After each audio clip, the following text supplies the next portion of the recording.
Kimberly McIntosh, you've written pretty extensively about your search, not for Mr. Right, but for Mr. Woke. Tell me about that. I mean, what on earth does that mean? Yeah, I'm still on the lookout, by the way, for someone. Still haven't met someone yet, so open for invitations, auditions, all of it. But it's such a Mr. Woke. So woke means kind of being in tune with the social justice issues of the day, about inequality, about human rights. And I have to disclaimer that in the day I do research on race and inequality. So those issues are really important to me. But I am also really fun at a party as well. I am certain. I am certain. But I mean, you're pretty candid about some of your earlier sexual experiences. Yeah. And there was one that which stuck with me, and indeed in the first Mr. Woke article, where you were about to lose your virginity, and your prospective partner said that he'd never had sex with a black girl before. So I put a stop to that encounter. Actually, I lost my virginity to someone else in the end who didn't say that. Bit of a late bloomer, so university was the place. But it was very off-putting, but it's also quite a common thing to happen for quite a lot of black women. Well, tell us a bit more about that, your experience, and why this search for Mr. Woke, you know, it isn't perhaps as kind of weird, given your experiences.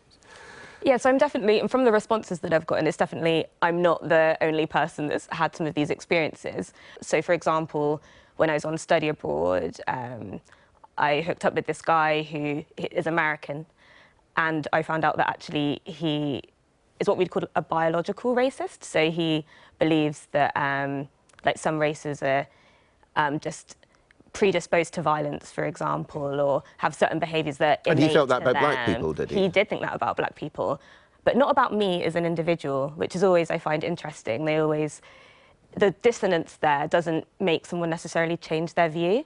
So he actually said to me, "Oh, but you're not like that."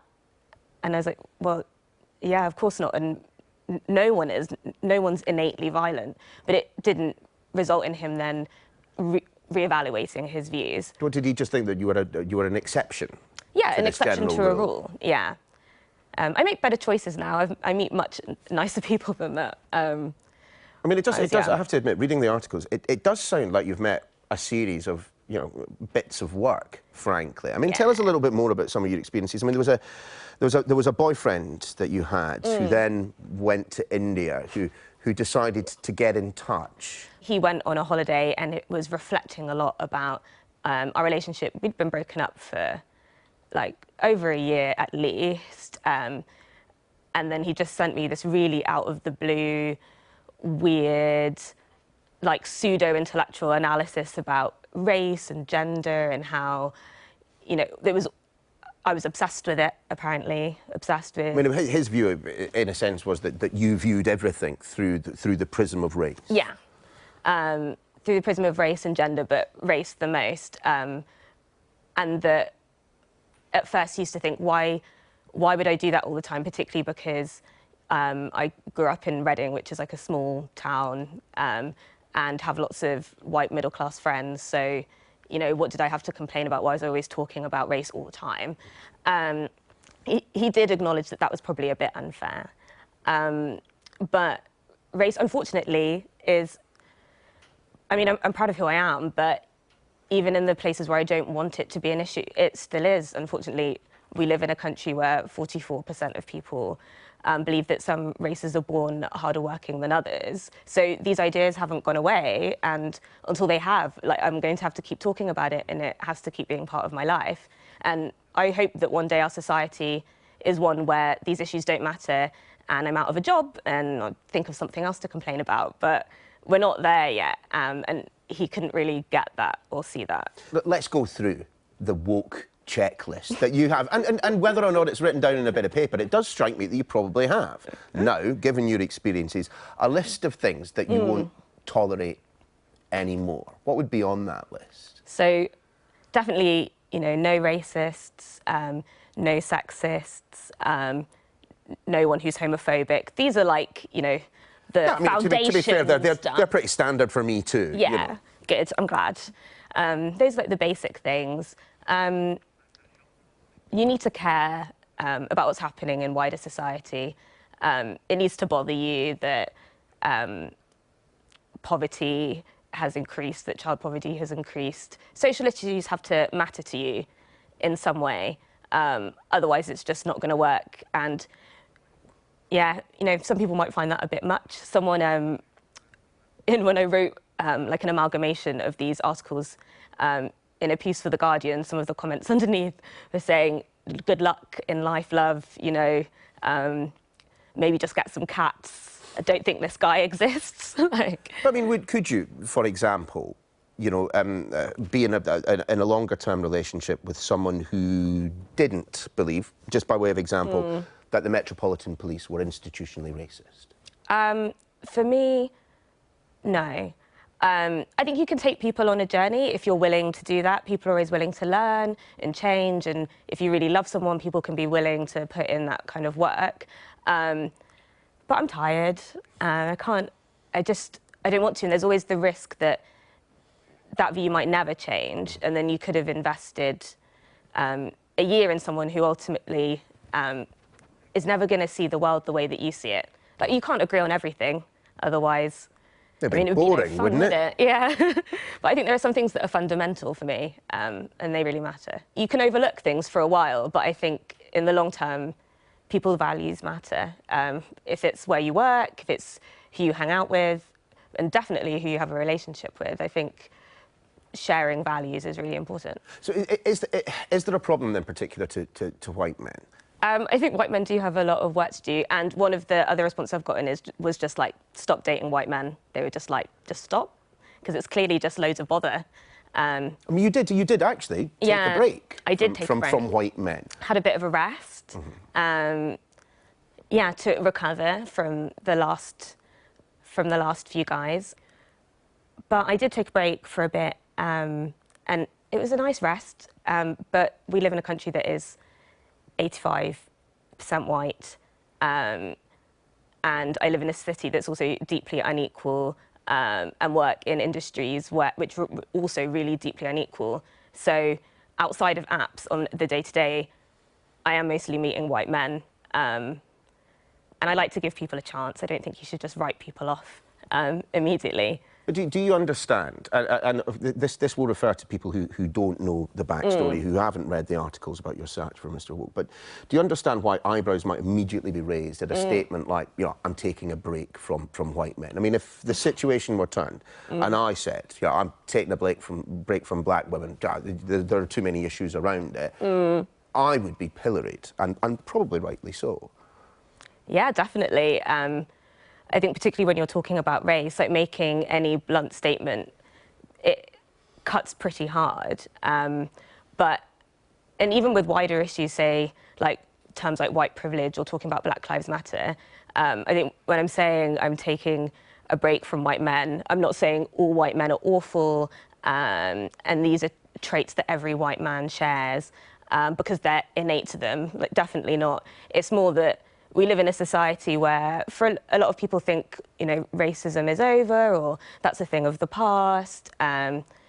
People very rightly want to just get on with their lives and their families and don't necessarily find wider social issues that interesting unless it's directly affecting them. And that's okay. But that does mean that, for me, it's just a bit harder to meet someone who is both a white man and shares those values and believes that racism is still a really serious problem. It's not saying that I would never date white men again, or I think that they're all evil and terrible and the source of all of our issues. Not at all. But does the thought ever cross your mind? You mentioned the comment, you know, underneath the Guardian article. Do you know what? You know, good luck. You'll struggle to find. I mean, do you ever think, do you know what? Maybe this might not work. That there might not be the guy who ticks all of these boxes out there. I mean, no one will be perfect. I'm, you know, hugely imperfect. I mean, so we've also got to consider that someone has to put up with me and my cavernous flaws as well. I'm not under the belief that I'm some ideal partner. I don't think anyone will ever be completely perfect for someone, and you have to change and make space for people and grow with them. But equally, there are some values that I think that I have that are deeply held, and I think everyone has those. Mine just might be slightly different to other people's. Well, should we talk about some of those and whether or not they actually are, again, you know, deal breakers for you when it comes to a relationship? I mean, a phrase which many people will have heard, but perhaps less than that number will understand is cultural appropriation. I mean, first and foremost, before we get into the nitty-gritty, I mean, could you have a long-term relationship with someone who didn't think that cultural appropriation was a thing? Yeah, I probably could. I mean, if that's the only... It depends what you mean by it isn't a thing, because I think there are actually some valid criticisms of cultural appropriation, not as an idea, but as it being like the most important issue about race that we should be talking about right now, which it's not. Let's start with the definition then. What is cultural appropriation? So cultural appropriation, I see there's kind of two strands of it. So there's the really clear one, which I think most people would agree is not good, where people use like symbols or clothing that's really sacred to a particular group, almost maybe to a religious or spiritual level. So for fancy dress, putting on a Native American headdress, and people from that community saying this is deeply integral part of our culture, you know, it has spiritual value to us, and you wearing it as a costume for like a bit of fun on Halloween is very offensive to us. And I think a lot of people can get behind thinking, okay, that's bad. You know, if someone was Christian, for example, and said that there was something that they felt was sacred to them, you know, and said, please don't wear that as some kind of joke, that people could understand why that might be the case, that people would be against that.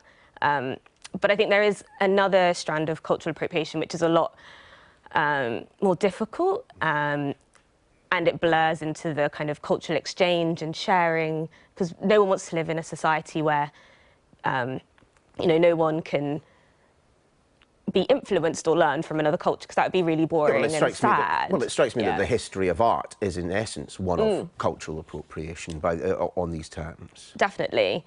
But I think most of the complaints around when people are talking about cultural appropriation for those kinds of things, so say having cane rows or cornrows, depending on whether you're North American or what part of the Caribbean you're from, but a particular hairstyle that becoming popular because lots of white women on Instagram have it. But I think the real issue, and it always is the same issue really, is about power.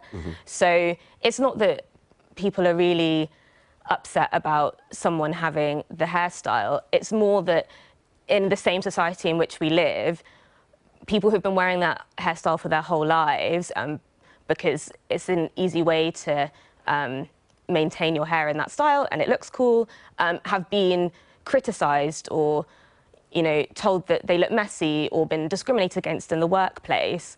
And I think if we didn't have that in our society, then we wouldn't have this anger about a Kardashian having hair in plaits. It's more the praise that comes with that. It's like, wow, she's so new and edgy and different and interesting for doing this, whilst, say, a black woman could do the same thing and be told, you know, oh, that doesn't really fit with our dress code here, or be called ghetto or something like that. So it's more about unfairness rather than not wanting to share cultures. I mean, so do you think that there are any circumstances in which white people can, for example, wear dreadlocks? I'm going to use the example, Justin Bieber, for example. Do you honestly believe that the majority of black people who saw Justin Bieber with dreadlocks went, this is cultural appropriation, please get hands off my culture, and there's a power imbalance here? Or do you not just think they looked at him and thought, you look like a bit of an idiot? You know, not mutually exclusive. I think people are able to think both things at once. Like, not only do you look like an idiot, but this is kind of irritating. Maybe they wouldn't use the words cultural appropriation, because I do think that is a very small group of millennials that you would use the language. But I think there's definitely a wider group of black people that would feel like, oh, it's really annoying that dreadlocks have been part of my culture since I grew up, and in my family lots of people have them, and yet when I wear them, people presume that I'm a drug dealer, or a child has been sent home from school because their hair is in dreadlocks. And so again, I think if we had a fairer society and a fairer system where, you know, people wouldn't be praised or celebrated for doing things that other people have been discriminated against for a long time, then the debate would really calm down and cease to exist. Given that anger has served the black community well, it was the driving force behind much of the civil rights movement, it would be difficult to abandon it entirely. But as there becomes less to be angry about, is anger the best way to try and affect change in a country in which the majority of people would, if they were called racist, be really deeply offended and upset by that?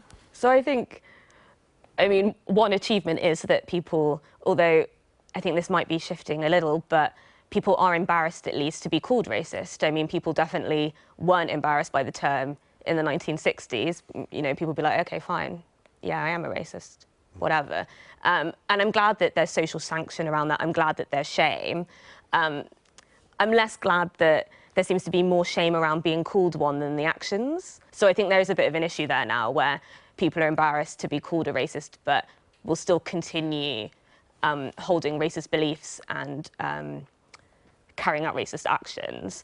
But anger, because I'm not answering your question otherwise, I think anger is really important. I don't want to be angry all the time because it's exhausting, but I think it can be a driving force for change. I think we need that. I think we need to be angry about things. Otherwise, we get complacent.